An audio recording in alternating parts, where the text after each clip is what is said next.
नमस्कार, मैं राजेंद्र कुमार दर्पण न्यूज़ 24 चैनल से इस समय हम लाइव पर हैं और यहाँ पर काफ़ी किसान जो है दिल्ली की तरफ कूच कर रहे हैं। एक किसान जो है वो पैदल ही पंजाब से यात्रा कर रहा है और हम सीधे चलते हैं, उनसे बातचीत करेंगे क्या उनकी उमंग है और क्या किसानों के जो तीनों बिल हैं उनको रद्द कराने के लिए वो पैदल ही यात्रा कर रहे हैं। सीधे चलते हैं, उनसे बातचीत करेंगे।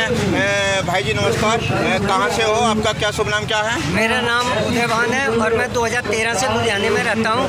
तो जब मैं दिल्ली से लुधियाने में गया हूँ तो मैंने अपना जीवन जो है मतलब रेलवे स्टेशन पर भी सो के काटा, रोड में रहा हूँ। हमने रिक्शा लिया और मैं रिक्शे के बाद ऑटो लिया 2015 में। मेरे ऑटो की 2018 में किस्त हो गई। तो भारत का नागरिक हूँ, हमें भी भारत के लिए अच्छा करना आता है। हम कॉलेज के बच्चों से 50% किराया लेता हूँ, लेकिन फ़र्क ये हमारी एक ही बेटी है। हमारी मिसेज एक्सपायर हुए 10 साल हो गया। हमारी माँ मरी, मैं बहुत छोटा था, मैं पढ़ नहीं सका। लेकिन आज जो इस गवर्नमेंट ने 2013 से आज तक जो पहली बार इतना बुरा अत्याचार करा है, अभी तक सारे लोग सहन करते आए, लेकिन इस अत्याचार को हमसे नहीं देखा गया। जो कि किसान 200 से ज़्यादा लोग मर चुके हैं। ये पता नहीं कितनी हत्यारी सरकार है अभी और कितनी बलियाँ लेगी, मेरे समझ में नहीं आता। क्योंकि मैं बड़ा दुखी होता हूँ देख के कि जब अंग्रेज़ों से एक जानवर की बलि लेके कलकत्ता की देवी ने रेल को चालू कर दिया था, लेकिन ये सरकार नहीं जग रही अभी तक। तो मैं इसलिए सभी लोगों को संदेश देने जा रहा हूँ कि हर एक व्यक्ति किसानों का साथ दे, क्योंकि जो आज किसानों का साथ नहीं दे रहा है वो देश का गद्दार है, वो कायर है कि इस जंग में सबको भाग लेना ही पड़ेगा, नहीं तो हमारा देश ख़त्म हो जाएगा। आप सभी लोग जान सकते हो जियो का कनेक्शन 2016 में आया था, इनने सब कुछ फ्री दिया। उसके बाद इन्होंने क्या करा, 499 से 599 का रिचार्ज कर दिया। छोटी कंपनियां सारी ख़त्म हो गई। आज के समय सारे लोगों को पता होगा जो कानून पास होने के बाद यही सिस्टम होगा जियो के जैसा, जो कि हर एक व्यक्ति को जो भी 20-22 रुपये किलो आटा मिल रहा है 200 किलो से कम में नहीं मिलेगा। 200 रुपये किलो आटा मिलेगा। किसान सबसे बाद में मरेगा, किसान से पहले मजदूर और नौकरी करने वाले लोग मरेंगे। आज किसान जो बॉर्डर पे बैठे हुए हैं वो मेरा मानना है 100% वो पूरे देश की लड़ाई लड़ रहे हैं। और जो ये सरकार जो बैठी हुई है तानाशाह सरकार, इन्होंने हमेशा ही मुगलों की और अंग्रेज़ों की गुलामी करी है, तलवे चाटे हैं। ये भगत सिंह, राजगुरु, सुखदेव को भी आतंकवादी कहते थे, ऐसे ही इन किसान भाइयों को भी आतंकवादी कहते हैं। तो मेरा मानना है कि ये खुद सरकार जो उनके अंग्रेज़ों के और गुलाम बन के रही है और उन्हें तलवे चाटे, आज वो देश में हुक्मराना कर रहे हैं। आज आप एक चीज़ निश्चित मान लो, मैं ऑटो में सो के कॉलेज के बच्चों से 50% किराया लेता हूँ। मैं खुद ऑटो में सोता हूँ। मैं चाहता हूँ मेरा देश अच्छा हो, लेकिन कोई भी व्यक्ति चाहे मैं क्यों ना हूँ सारा जीवन भीख मांग मांग के खाए, किसी को एक गिलास पानी ना पिलाए, फिर वो बाद में कहे कि भाइयों बहनों 15 लाख मिल जाएंगे, 2 करोड़ नौकरियाँ मिल जाएंगी। ऐसा कुछ भी नहीं हो सकता।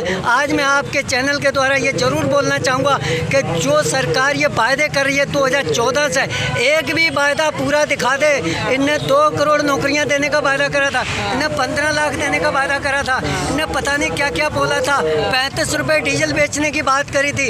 आज डीजल क्या भाव हो रहा है सभी को पता है। तो मेरा सभी से रिक्वेस्ट है हाथ जोड़ के कि पूरे लोग इस भारत को बचाओ और एक बार यही नारा लगेगा, गुजराती दिल्ली छोड़ो भागो। क्यों कि आज जो सिस्टम है ये 4-5 गुजरातियों के नाम पूरे भारत को करने जा रहा। ये भारतवासी किसी भी कीमत पर नहीं होने देंगे कि 300 साल जो मुग़ल और अंग्रेज़ राज कर गए उनके लिए भगत सिंह, राजगुरु, सुखदेव जैसे को फांसियां देनी पड़ी, लेकिन उनको भागना पड़ा। अगर वो गुलामी करते, आज उनके सोने की हवेलियां बनी होती, तो आज जितने लोगों को ये कानून समझ नहीं आ रहा वो मोदी सरकार के चमचे हैं, वो दलाल हैं। और जितने लोग इस देश के नागरिक हैं उन सबको पता है इन कानूनों में क्या कमी है। बच्चे को पता है कि मैं जो आज 10 तारीख से कमी तो बोल रहे हैं, जो हम 10 तारीख से आज चल रहे हैं, आज जितने भी लोग माताएं बहनें जितने बच्चे संघर्ष कर रहे हैं, छोटे छोटे निक्के निक्के बच्चे आ रहे हैं, वो क्यों आ रहे हैं कि हमारा देश समृद्ध हो, अच्छा हो, हर किसी का अधिकार है, हर कोई व्यक्ति भारत का नागरिक है। तो हमारा सभी से यही अपील रहेगी पूरे भारतवासियों से कि गली गली कूचे कूचे में हर एक व्यक्ति किसानों का साथ दे और सरकार को जड़ से उखाड़ के फेंके। और ये पक्का उखड़ेगा, चाहे आज ये बिल वापस ले लें चाहे मरने के बाद ले लें। क्योंकि 26 जनवरी को सरकार ने पूरा जोर लगा दिया था किसान आंदोलन को ख़त्म करने का, लेकिन वो ख़त्म नहीं हुआ। आज सरकार ख़त्म होगी और आंदोलन ख़त्म नहीं होगा। ये काले कानून वापस होंगे।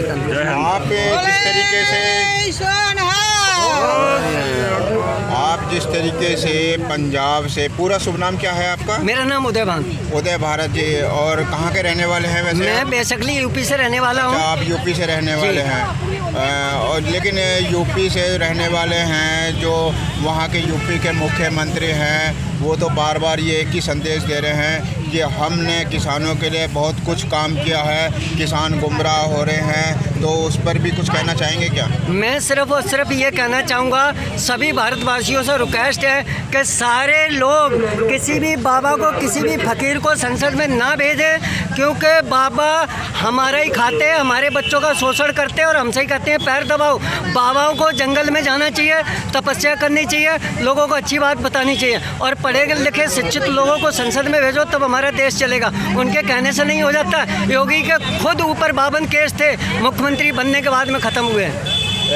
थोड़ा सा एक चीज़ और बताएं, क्या जो आपने ये किसान के जो बीड़ा उठाया है समाज को दिखाने का, जो आप दिल्ली कूच कर रहे हैं, क्या आपके ने खुद किया है या आम जनता के कहने से ये चीज़ महसूस की है आपने? देखो जी, मैं आज से करीबन नहीं तो 10 दिन 15 दिन बल्कि 15 दिन पहले हमारे अचानक में ये विचार आया कि आंदोलन तो बहुत पहले से चल रहा है। हमने कहा अगर हम इस पंजाब में रोड में सो के मेरे पास सब कुछ हुआ और आज ऐसी बड़ी विपत्ति आने वाली है, तो हम क्यों बैठे हैं। तो हमने रात में 1 बजे जग गया था, मैंने ये प्रोग्राम बनाया, तो हमारे सामने भी बहुत सारे सवाल आए। हमने सारे सवालों को ख़त्म करा। उसके बाद मेरी बेटी का सवाल आ गया कि रास्ते में अगर मेरे ऊपर ट्रक बस चढ़ जाती है, मेरा कुछ हो जाता है, बेटी को कौन संभालेगा।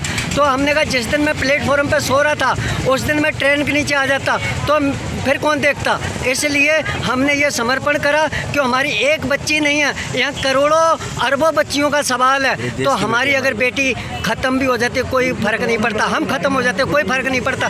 मैं ये भी कहना चाहूँगा, अगर सरकार इन बिलों को रद्द करने के एवज में अगर बलि चाहती है तो हमारे को आगे फांसी का फंदा लगा दे। मैं समर्पण करके तैयार हूँ कि हमारे भारत के किसानों के संग ऐसा ना हो। देखिए, मैं राजेंद्र कुमार, दर्पण न्यूज़ 24 चैनल से इस समय हम लाइव पर हैं और यहाँ पर किसान लोग हैं, उनका यही कहना है बार बार कि जो है किसानों के जो तीनों काले बिल हैं उनको किसी भी रूप में वापस लिया जाए।